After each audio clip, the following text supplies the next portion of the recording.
kita membahas mengenai model pembelajaran. Apa Devi masih ingat apa itu model pembelajaran? Nah, betul sekali.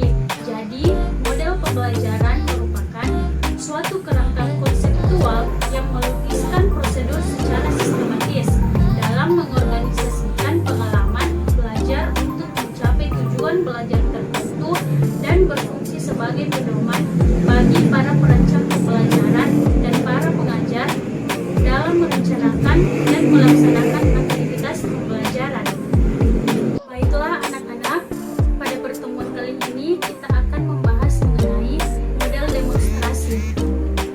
Adapun indikator yang ingin dicapai pada pertemuan ini yaitu kalian harus dapat menjelaskan apa itu model demonstrasi. Kemudian yang kedua, kalian harus mengetahui langkah-langkah menggunakan metode demonstrasi. Yang ketiga, kalian harus mengetahui kelebihan dan kekurangan model demonstrasi. Dan yang terakhir, kalian harus mengetahui 5 langkah dalam metode demonstrasi. Baiklah anak-anak, di pertemuan kali ini kita akan membahas mengenai materi metode demonstrasi. Di antara kalian ada yang sudah tahu apa itu metode demonstrasi? Ya, Vita, silahkan. Bagus. Jadi, metode demonstrasi merupakan metode mengajar dengan cara instruktur atau tim pendidik menunjukkan dan memperlihatkan suatu proses kepada peserta didiknya. Metode demonstrasi adalah suatu cara mengajar dengan mempertunjukkan cara kerja suatu benda. Benda tersebut dapat berupa benda sebenarnya atau suatu model. Jadi, dapat dikatakan bahwa metode demonstrasi ini dilakukan secara tidak langsung, di mana seorang guru sedang menunjukkan atau mengajarkan secara visual, di mana kita memberikan contoh kepada peserta didik gerakan-gerakan atau teknik-teknik yang sudah kita siapkan sebelumnya, sebelum pelajaran dimulai. Nah, disinilah peran guru harus matang ya dalam mempersiapkan metode demonstrasi ini, agar peserta didik dapat memahami tahapan-tahapan dalam proses pembelajaran tersebut agar tujuan pembelajaran dapat tercapai. Metode demonstrasi memberikan visualisasi yang nyata dan sangat jelas sehingga mudah dimengerti dan dihayati oleh peserta didik. Tujuan dari metode demonstrasi yaitu dikombinasikan dengan praktis adalah untuk membuat perubahan pada ranah keterampilan atau psikomotorik. Jadi, setelah peserta didik melihat contoh yang diberikan oleh guru, secara tidak langsung peserta didik seperti kalian akan mengerti dan mengamati tahapan-tahapan tersebut. Tidak hanya mengerti, akan tetapi kalian sebagai peserta didik harus tetap menggali materi tersebut. Nah, pada saat kalian menggali atau terus mempelajari materi tersebut, disitulah ranah psikomotorik kalian sedang berjalan, di mana tahapan-tahapan yang telah ibu berikan atau yang sudah ibu demonstrasikan, kalian harus terapkan. Setelah ibu menjelaskan pengertian metode demonstrasi, apakah kalian semua telah mengerti atau ada yang ingin ditanyakan? Ya, dipersilakan kepada Ilham.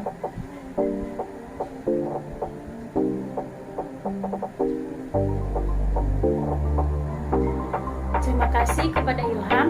Baiklah, ibu akan mengulang. Jadi, metode demonstrasi merupakan metode mengajar dengan cara instruktur atau seorang guru atau tim pendidik menunjukkan dan memperlihatkan suatu proses. Baiklah murid-murid, itulah tadi pengertian metode demonstrasi. Materi selanjutnya akan dijelaskan oleh teman saya, Zulfita. Kepada saudari Zulfita, saya persilahkan dengan hormat. saya akan melanjutkan mengenai pembahasan materi yang telah dijelaskan oleh Saudari Nurhaliza Munir. Nah, adapun langkah-langkah menggunakan metode demonstrasi. Pada tahap pertama yaitu tahap persiapan. Pada tahap persiapan ada beberapa hal yang harus dilakukan. 1. Rumuskan tujuan yang harus dicapai oleh siswa setelah proses demonstrasi berakhir. 2. Persiapkan garis besar langkah-langkah demonstrasi yang akan dilakukan. 3. Lakukan uji coba demonstrasi. Pada tahap kedua, yaitu tahap pelaksanaan. 1. Langkah pembukaan. Sebelum demonstrasi dilakukan, ada beberapa hal yang harus diperhatikan.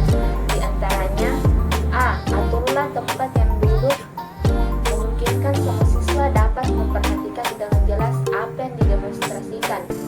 B. Kemukakan tujuan, apa yang harus dicapai oleh siswa. C. Kemukakan tugas-tugas apa yang harus dilakukan oleh siswa.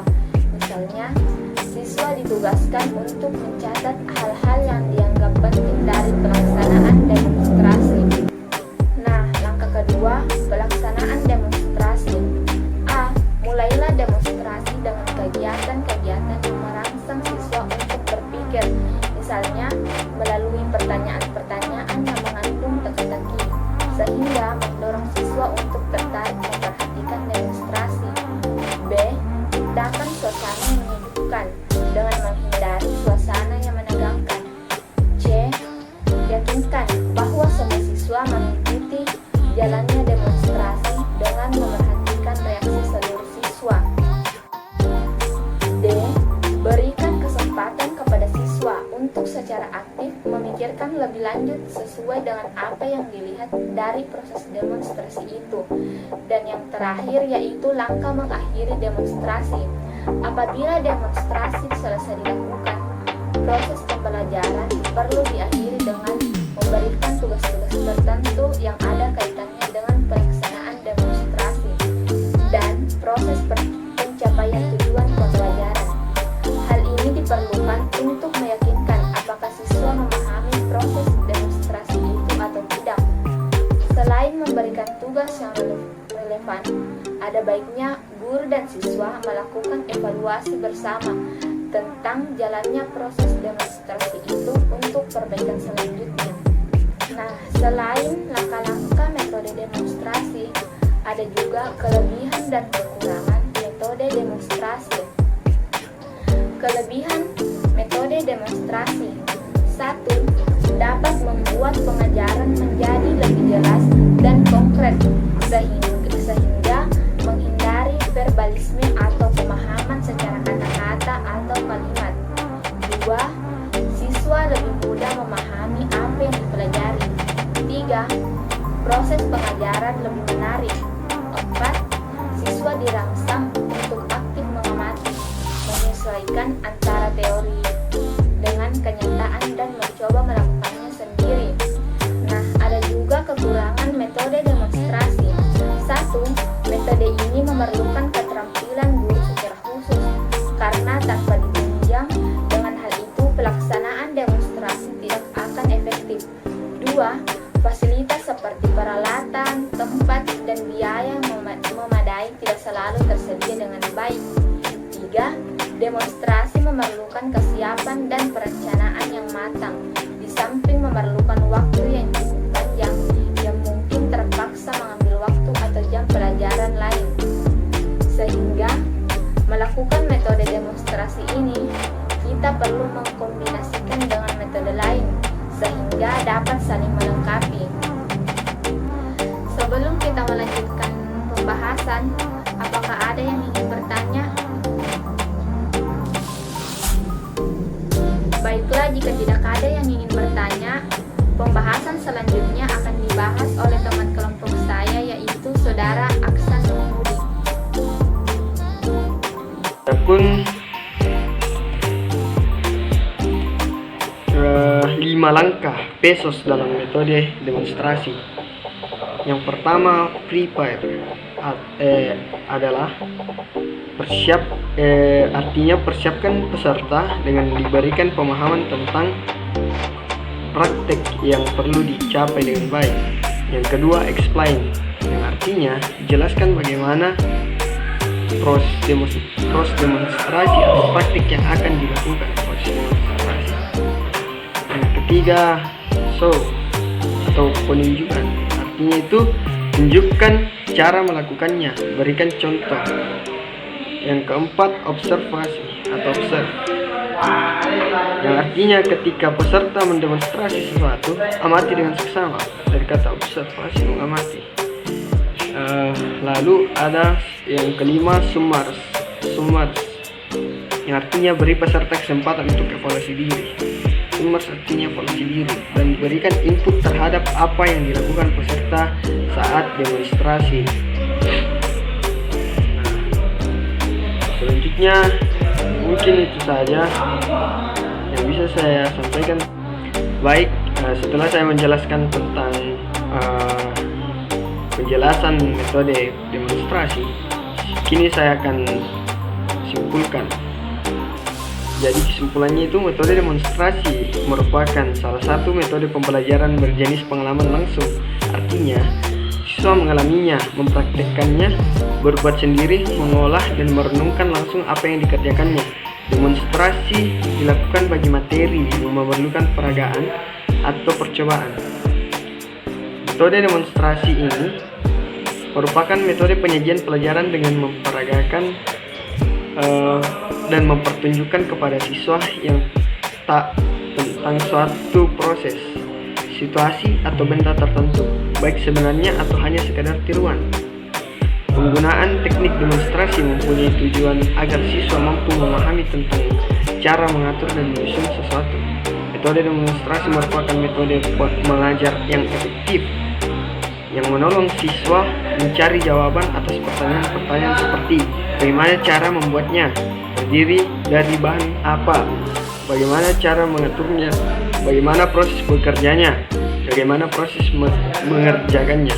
Itu ketika kita memahami tentang metode demonstrasi, pertanyaan-pertanyaan seperti itu akan mudah dijawab.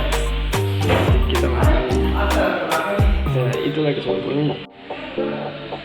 Ya baik, itulah tadi penjelasan dan kesimpulan tentang metode demonstrasi. Jika ada tanggapan, saran, pertanyaan atau apapun itu tentang metode demonstrasi, saya persilakan. Insyaallah kita sama-sama menjawab dan saling bertukar pikiran. Itu saja. Assalamualaikum warahmatullahi wabarakatuh. Terima kasih.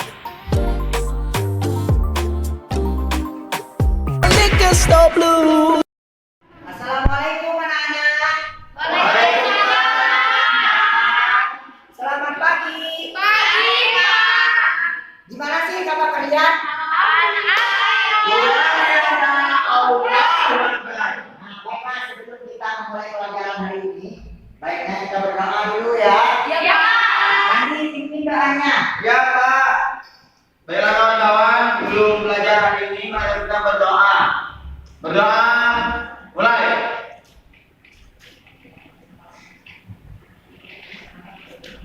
Selesai. Baiklah.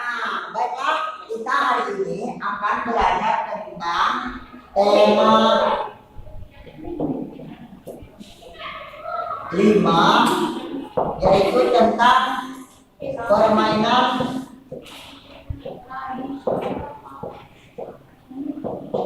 tradisional.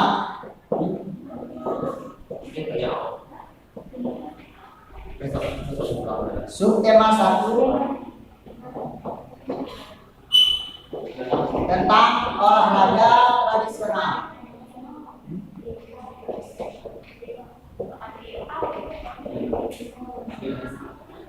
Pembelajaran pertama.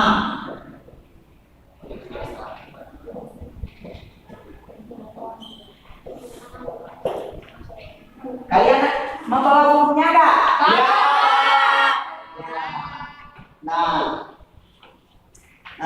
Dengan mempelajari tentang permainan tradisional, Bapak harap kalian bisa menjawab pertanyaan tentang olahraga tradisional yang ada di buku kalian. Kemudian dengan menjawab pertanyaan tersebut, mengidentifikasi isi teks laporannya.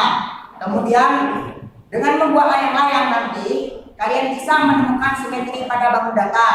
Kemudian dengan kegiatan melipat kertas nanti kalian bisa membuktikan simetri lipat pada bangun data. Kemudian dengan mengamati gambar karya seni tradisional, siswa dapat mengidentifikasi daerah asal karya seni. Akan membagikan kalian ke beberapa kelompok. Tiap kelompok terdiri dari 4 sampai 3 orang ya. Ya, langsung bentuk kelompok. Kelompok mana dulu? Ya. Kelompok mana kayak gini? Ya, Pak.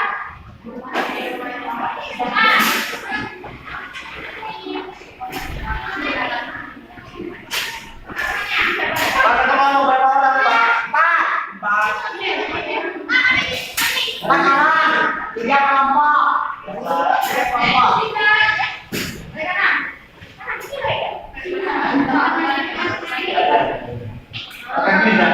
Coba perwakilan satu kelompok maju ke depan. Perwakilan satu kelompok maju ke depan. Saya Pak.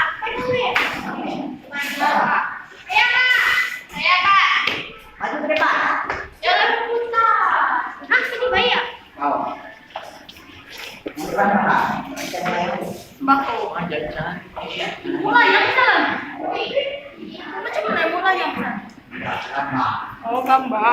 Baiklah, Bapak kan sudah membersihkan kalian bahan-bahan untuk membuat layang-layang. Ya, Pak. Kalian senang tidak bermain layang-layang? Ya, biasanya bermain layang-layang itu dilakukan oleh yang laki-laki ya. Oh, pernah ya? Iya. Ini pernah kan main layang-layang? Pernah dong, Pak. Ya. Pak, gimana bikinnya, Pak? Nah, kita hari ini akan membuat bentuk layang-layang, bukan membuat layang-layangnya, tapi membuat bentuk layang-layang. Contohnya seperti Bapak buat ini. Nah, kayak gini. Di situ kan ada penggaris, Bapak kasih tadi penggaris, kemudian ada spidol. Nah, kalian buat bentuk kayak gini, bentuk seperti layang-layang. Seperti yang Bapak buat ini ya. Nah, kalau sudah selesai, kalau sudah, kalian berdiskusi dengan kelompok-kelompok kalian. Buat sama-sama ya. Iya, Pak. Aduh. Ya. Nah, kalau sudah selesai, coba buka halaman 9. Nah, di situ kan ada langkah-langkah tentang pembuatan layang-layang kan? Iya. Nah, kalau sudah selesai, coba lihat Bapak. Nah, ambil yang kalian buat tadi. Sudah belum? Coba kalian lakukan lipatan secara vertikal kayak gini. Lipat secara vertikal kayak gini. Ya, Pak. Sudah belum? Sudah. Nah, kalau sudah, coba tebalkan bekas lipatannya dengan menggunakan spidol yang Bapak kasih tadi. Iya, Pak. Sudah. Sudah, Pak. Sudah belum? Sudah. Kemudian kalau sudah secara vertikal, kemudian lipat secara horizontal lagi kayak gini ya, kayak gini dari atas. Sudah, Pak. Nah, kalau sudah, tebalkan seperti yang secara vertikal tadi. Iya, Pak. Iya, Pak. Sudah belum? Sudah. Kalau sudah selesai, kalian buka halaman 10. Di situ ada pertanyaan tentang pembuatan yang kalian lakukan tadi. Kalian jawab ya. Ya, Pak. Ya, Pak.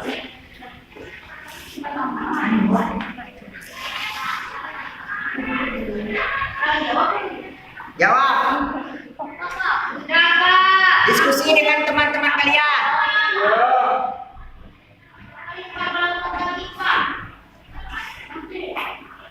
Nah, kalau sudah selesai, setiap kelompok coba perwakilan kelompoknya untuk menjawab hasil diskusinya.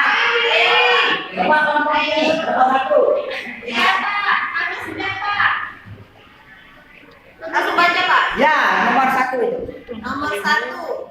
Apakah lipatan vertikal dapat membagi dua layang-layang sama besar? Yang secara vertikal tadi yang dia lakukan. Jawabannya iya, Pak. Ya. Kemudian nomor 2-nya. Apakah lipatan Jika suatu bangunan rangkaian dilipat menjadi dua bagian sama luas, sehingga lipatan satu dapat menutupi lipatan yang satunya lagi, maka disebut dengan bangun yang memiliki simetri lipat. Jadi bangun layang-layang yang kalian buat tadi memiliki berapa simetri lipat? Satu. Ya, pintar. Nah, kita kan sudah belajar tentang simetri lipat, tentang permainan tradisional yang di daerah kalian, yang kalian permainkan. Nah, kemudian siapa yang bisa menyimpulkan pelajaran kita hari ini? Ya, Rani. Baik. Baiklah Pak, tadi Sina akan menyimpulkan pelajaran hari ini Pak. Tadi pertama kali kita belajar tentang permainan tradisional Pak. Ada banyak permainan, ada layang-layang. Nah, untuk menutup pelajaran kita hari ini, kita berdoa dulu. Bapak mau dipindahkannya nanti. Dipindahkannya. Ya Pak. Siapa? Baiklah kawan-kawan. Sebelum pulang, marilah kita berdoa untuk menurut agama dan kepercayaan masing-masing. Berdoa, mulai. Doa selesai.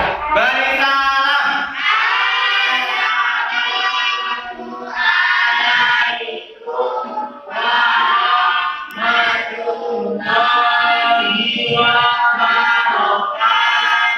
Waalaikumsalam warahmatullahi wabarakatuh. Terima kasih ya. I'll take one step